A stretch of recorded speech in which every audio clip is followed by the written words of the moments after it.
Hello, જાગૃત અવાજમાં તમારું સ્વાગત છે. મારું નામ છે ચિંતન અખાણી. હવે આજે આપણે સ્પેશિયલી ટોપિક પર વાત કરવા જઈ રહ્યા છીએ કે જેમાં તમારા એન્જિનિયરિંગ પછી શું, કેમ કે ઘણી બધી કોલેજમાં ઘણી બધી બ્રાન્ચમાં પ્લેસમેન્ટ નથી હોતા. તો એવા સંજોગોમાં હવે આપણે કંઈક કરવું પડશે જેના કારણે આપણને આ ફિલ્ડમાં આ દુનિયામાં આપણે સર્વાઈવ કરી શકીએ. જોબ નથી મળી તો બીજું ઘણી બધી વસ્તુ છે જે આપણે કરી શકીએ છીએ, રાઈટ? એના વિશે આપણે આજે ડિસ્કસ કરવાના છીએ. કોઈએ આમાં નાસીપાસ થવાની જરૂર નથી. કોઈને જોબ ના મળ્યું તો ગભરાવાની જરૂર નથી. જસ્ટ તમારે એટલી વસ્તુ ધ્યાનમાં રાખવાની છે કે તમારે હવે શું કરવાનું છે, તમે એની પર ફોકસ કરજો તો તમને તમારા કરિયરમાં કોઈક ને કોઈક જગ્યાએ તો સક્સેસ મળશે જ. એવું છે જ નહીં કે કોઈને જિંદગીમાં સક્સેસ નથી મળતી. માત્ર તમારે એક જ વસ્તુ ધ્યાનમાં રાખવાની છે કે ભાઈ તમારે મહેનત કરવી પડશે. વિધાઉટ મહેનત કોઈને સક્સેસ નથી મળતી. તમે કોઈ પણ સક્સેસફુલ માણસને જોઈ લો, રાતોરાત કોઈ વ્યક્તિને સક્સેસ નથી મળતી સિવાય સટ્ટો રમ્યા હોય તો. અધરવાઇઝ એક સક્સેસ થવાની એક ગ્રેજ્યુઅલ મેથડ છે, એક ગ્રેજ્યુઅલ ગ્રાફ છે, એના આધારે જ તમે લોકો સક્सेसफुल થાઓ છો. बराबर? औकात से पहले, बराबर, समय से पहले और औकात से ज्यादा किसी को कुछ नहीं मिलता है. આ વસ્તુ તો ધ્યાનમાં રાખવાની. પણ એટલે આપણે આપણી औकात વધારવાની છે, આપણે આપણી લેવલ અપ કરવાનું છે. તો આપણને સામેથી લોકો જોબ આપવા આવશે, તો સામેથી આપણને કોન્ટ્રાક્ટ મળશે. ઘણી બધી વસ્તુ છે જે આપણે કરી શકીએ છીએ, રાઈટ? તેમાં સૌથી પહેલો ઓપ્શન છે, એ ઓપ્શનની હું વાત કરવા માંગીશ અહીં આગળ. એ ઓપ્શન છે ગેટ એક્ઝામ. હવે આ ગેટ એક્ઝામ એવી છે કે જેનું ફૂલ ફોર્મ છે the graduate aptitude test for engineering. આ જે ગેટ એક્ઝામ જે છે તમે લોકો થર્ડ યરમાં આપી શકો છો. થર્ડ યરમાં એટલે કે તમે 6 સેમેસ્ટરની અંદર આપી શકો છો. આનું જે પ્રિપેરેશન કરવાની બેસ્ટ ટાઈમિંગ છે, તમારું પ્રિપેરેશન કરવાનું બેસ્ટ ટાઈમિંગ થર્ડ સેમેસ્ટર છે. એટલે કે સેકન્ડ યરથી તમે લોકો જો ગેટની તૈયારી તમે લોકો જાતે કરો તો તમને ખાસો એવો ફાયદો થઈ શકે છે. આમાં ગેટમાં તમે કોચિંગ ક્લાસીસ પણ લઈ શકો છો, કોચિંગ ક્લાસીસ વગર બી કરી શકો છો. જો તમારે કોચિંગ ક્લાસીસથી કરવું હોય તો એમાં એક અનએકેડમી કરીને પ્લેટફોર્મ છે. એ પ્લેટફોર્મ પર અત્યારે 20% ઓફ ચાલી રહ્યું છે. એ 20% જે ઓફ ચાલી રહ્યું છે એની લિંક હું નીચે ડિસ્ક્રિપ્શન બોક્સમાં મૂકી દઉં છું, રાઈટ? તમે લોકો જાગૃત 123 કોડ યુઝ કરીને તમે એને અનલોક કરી શકો છો. જાગૃત 123 20% ઓફ ચાલી રહ્યું છે. આજે લાસ્ટ ડે છે.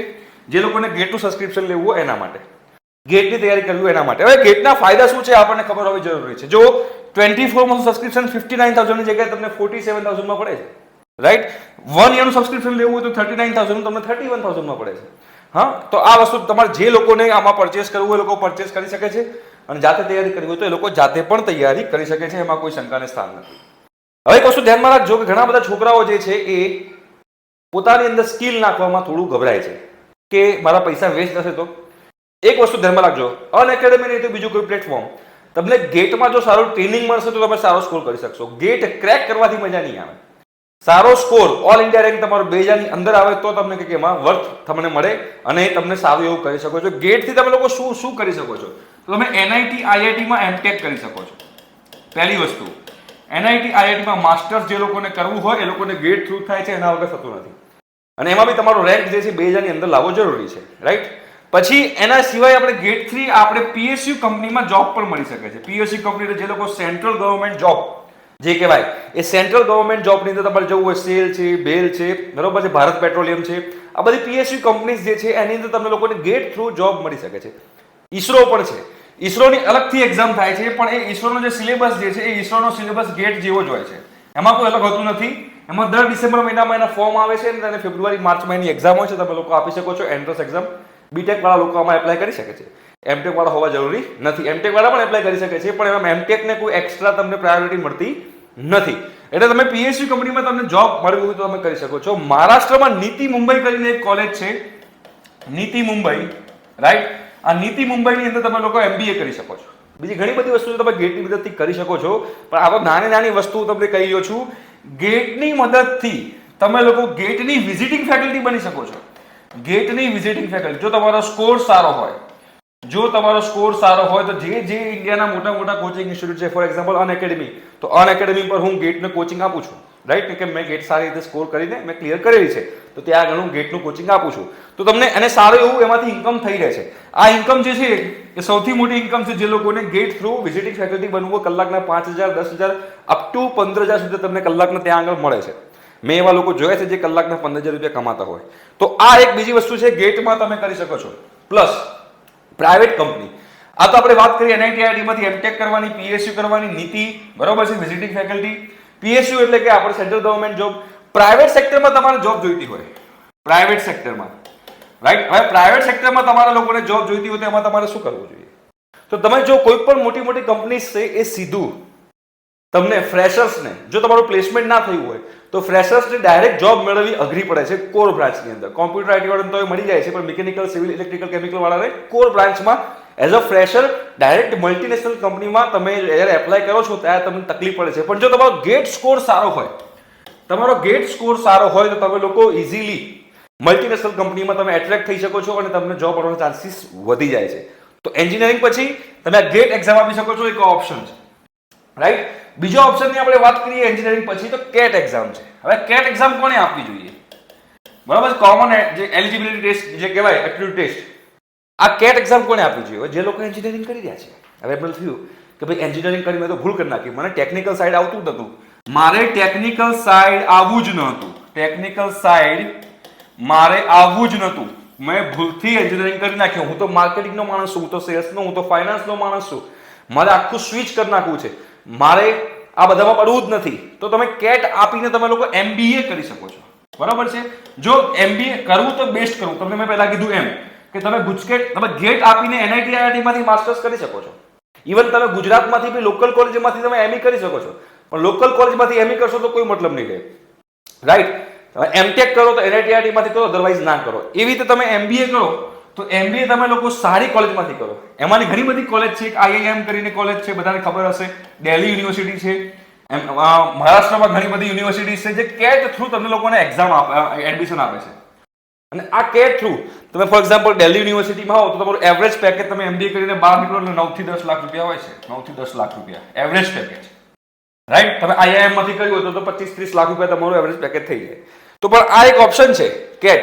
કેટ કને લોકો કરવો જોઈએ? તો જે લોકોને સ્વિચ કરવું છે કે ભાઈ हमसे ना हो पाएगा technical side, we will go to the marketing, finance, HR side, તો અમને ખાસો એવો ફાયદો એમાં થઈ શકે છે. બરોબર?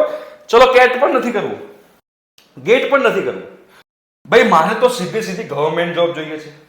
તો ગવર્મેન્ટ જોબ જોઈએ તો ઘણા બધા ગવર્મેન્ટ જોબના ઓપ્શન છે. એક તો GPSC છે, બરોબર છે, એક UPSC છે, પછી એક RRB છે, railway recruitment board, RRB, SSC staff selection, SSC JEE કહેવાય, SSC JEE.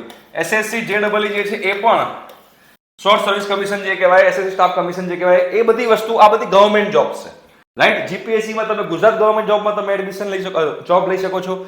UPSC માં તમે લોકો IAS બનવું હોય, IPS બનવું હોય, IFS બનવું હોય, IRS બનવું હોય તો એના માટે તમે લોકો એપ્લાય કરી શકો છો. RRB તમારે રેલવેમાં જોબ કરવી હોય તો તમે લોકો એમાં જોબ કરી શકો છો. તો આ બધી વસ્તુ માટે બધાની એન્ટ્રન્સ એક્ઝામ હોય છે, બધાની આ બધી કોમ્પિટિટિવ એક્ઝામ્સ છે, એન્ટ્રન્સ એક્ઝામ હોય છે. અને આ એન્ટ્રન્સ એક્ઝામની અંદર તમે લોકો જો ક્લિયર થાવ તો તમારું ઇન્ટરવ્યુ થાય છે, અને ઇન્ટરવ્યુ થાય પછી તમે સિલેક્શન થાવ છો. એક વસ્તુ ધ્યાનમાં રાખજો કે તલાટીની જ્યારે એક્ઝામ લેવાઈ, તલાટીના જ્યારે ફોર્મ આવ્યા ત્યારે 3500 જગ્યા હતી અને 3500 જગ્યાની સામે 22 લાખ ફોર્મ ભરાયા હતા. એટલે તલાટીમાં 10th પાસ લોકો હતા. તો આજકાલ દુનિયામાં બધા 10th પાસ તો હોવાના જ છે. તમે જેમ આગળ જશો ને એમ તમારું કોમ્પિટિશન લેવલ ઘટતું જશે. ઘણા બધા લોકોને લાગતું હશે કે ગેટ એક્ઝામ જે છે કે MBA એક્ઝામ જે છે એમાં એવરી યર 2.5 લાખ સ્ટુડન્ટ બેસે છે. 2.5 લાખ સ્ટુડન્ટ. લોકોને એવું લાગે છે 2.5 લાખ સ્ટુડન્ટ બહુ બધા થઈ ગયા, ઓ માય ગોડ, 2.5 લાખમાંથી હું 2000 ની અંદર કઈ રીતે રેન્ક લાવીશ? પણ તમે તલાટી જુઓ તો તલાટીમાં તો 22 લાખમાંથી તમારે 3500 ની અંદર રેન્ક લાવવાનું છે. તો કોમ્પિટિશન લેવલ ત્યાં કેટલું હાઈ છે? મતલબ તમારું જેમ એજ્યુકેશન ક્વોલિફિકેશન વધતું જાય એમ કોમ્પિટિશન લેવલ ઘટતી જાય. પણ જે ઘટેલી છે એ પણ તમને લોકોને વધારે લાગતી હોય તો તમારું તકલીફ છે, તમારે મહેનત કરવી પડશે, એના વગર તમને મેળ નહીં પડે, રાઈટ? તો મેં ગેટની વાત કરી, બરોબર છે, કેટની વાત કરી, તમે GPSC, UPSC, RRB એન્ટ્રન્સ એક્ઝામની વાત કરી, SSC JEE ની વાત કરી. આ કશું જ નથી કરવું. મારે ઇન્ડિયામાં રહેવું જ નથી, ગેટ લોસ્ટ, નીકળી જવું છે મારે ઇન્ડિયામાંથી. તો તમારે ઇન્ડિયામાંથી નીકળી જવું હોય તો તમારે શું કરવું જોઈએ? તો તમે બહાર જઈને માસ્ટર્સ કરી શકો છો, MS કરી શકો છો, અને બહાર જઈને તમે MBA કરી શકો છો. Masters MBA, master of science, યા તો તમે MBA કરી શકો છો. હવે બહાર જઈને તમે માસ્ટર ઓફ સાયન્સ કરો છો તો એમાં તમારે IELTS/TOEFL આ બેમાંથી એક એક્ઝામ હોય છે જે કન્ટ્રી હોય જે એક્સેપ્ટ કરતી હોય, અને તમે GRE ની એક્ઝામ, આ બંને વસ્તુ તમે આપો એટલે તમે લોકો કોઈ સારી કન્ટ્રીમાં સારી જગ્યાએ તમે લોકો ત્યાં આગળ સારી યુનિવર્સિટીમાં તમે લોકોને માસ્ટર્સ કરવા મળી શકે. એ રીતે MBA કરવું હોય તો GMAT આવે છે, GMAT, રાઈટ? MBA તમારે ફોરેનમાંથી કરવું હોય તો તમારે લોકો GMAT આપવાની, ફોરેનમાંથી તમારે માસ્ટર્સ કરવું તો તમારે GRE આપવાની. ઓકે, આ બધી વસ્તુ આપણે પતી ગઈ. આ બધી વસ્તુ પતી ગઈ પછી હવે શું? આ બી નથી કરવું મારે તો. ભાઈ મારે તો કોઈને ગુલામી કરવી જ નથી કરવી ગુલામી. તો શું કરી શકો છો? Startups, right? તમે લોકો સ્ટાર્ટઅપ કરી શકો છો. હવે સ્ટાર્ટઅપ તો ઘણા બધા છે. ફોર એક્ઝામ્પલ આપણે મિકેનિકલની વાત કરીએ તો મિકેનિકલની અંદર સ્ટાર્ટઅપમાં વિધાઉટ ઇન્વેસ્ટમેન્ટ તમારે સ્ટાર્ટઅપ કરવું થોડું ડિફિકલ્ટ છે. પણ જો તમે સોફ્ટવેર શીખેલા હો, તમને ધારો કે HVAC આવડતું હોય, HVAC જે છે આવડતું હોય, યા તો MEP તમને આવડતું હોય, તમને સોફ્ટવેર કોઈ ANSYS સોફ્ટવેર આવડતું હોય, અબાકસ સોફ્ટવેર, સોલિડવર્ક્સ સોફ્ટવેર આવતા હોય, તો આ બધા સોફ્ટવેર આવડતા હોય તો તમે આના રિલેટેડ તમે લોકો કન્સલ્ટન્સી કરી શકો છો. પોતાનું સ્ટાર્ટઅપ ઓછા પૈસે ઓછા ઇન્વેસ્ટમેન્ટ તમારું સ્ટાર્ટઅપ થઈ જાય. મિકેનિકલની વાત કરીએ, મિકેનિકલમાં તમે બીજું ગવર્મેન્ટ કોન્ટ્રાક્ટર બની શકો છો. ગવર્મેન્ટ કોન્ટ્રાક્ટર એનો મતલબ એવો થયો કે ગવર્મેન્ટમાં કોઈ ટેન્ડર આવે તો ટેન્ડર તમારે ભરવાનું, બરોબર છે? એમાં લાયસન્સ તમને C લેવલનું મળે, B લેવલનું મળે, પછી A લેવલનું મળે.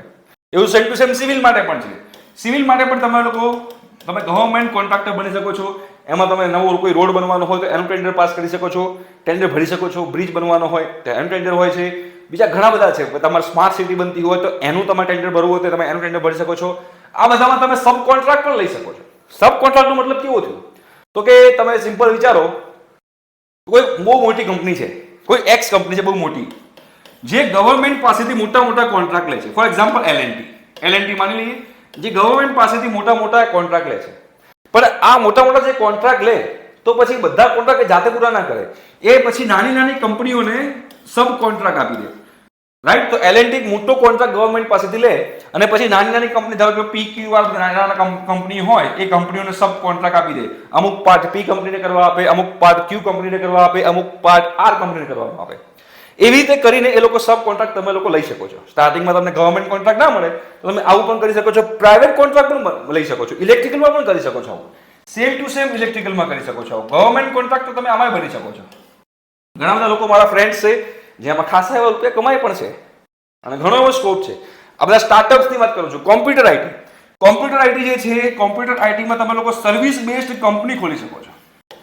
Service based company, right? હવે સર્વિસ બેઝ કંપની એટલે શું? કોઈ એક કંપની છે, એનું વેબસાઇટ મેનેજમેન્ટ, એનું એપ્લિકેશન મેનેજમેન્ટ, એનું બેકએન્ડ તમારે સંભાળવાનું. યુએસથી તમે કોઈ કંપની હોય, યુએસની કોઈ પ્રોડક્ટ બેઝ કંપની હોય એનો કોન્ટ્રાક્ટ લો, કેનેડાની કોઈ કન્ટ્રી હોય એનો કોન્ટ્રાક્ટ લો, અને એ કોન્ટ્રાક્ટ લઈ તમે લોકો કોન્ટ્રાક્ટ પૂરા કરીને તમે આપો તો આને તમે સર્વિસ બેઝ કંપની તમે પોતાની ખોલી શકો છો. અને ગુજરાતમાં લગભગ ઘણી બધી કંપની જે છે, almost 99% company service based company હશે.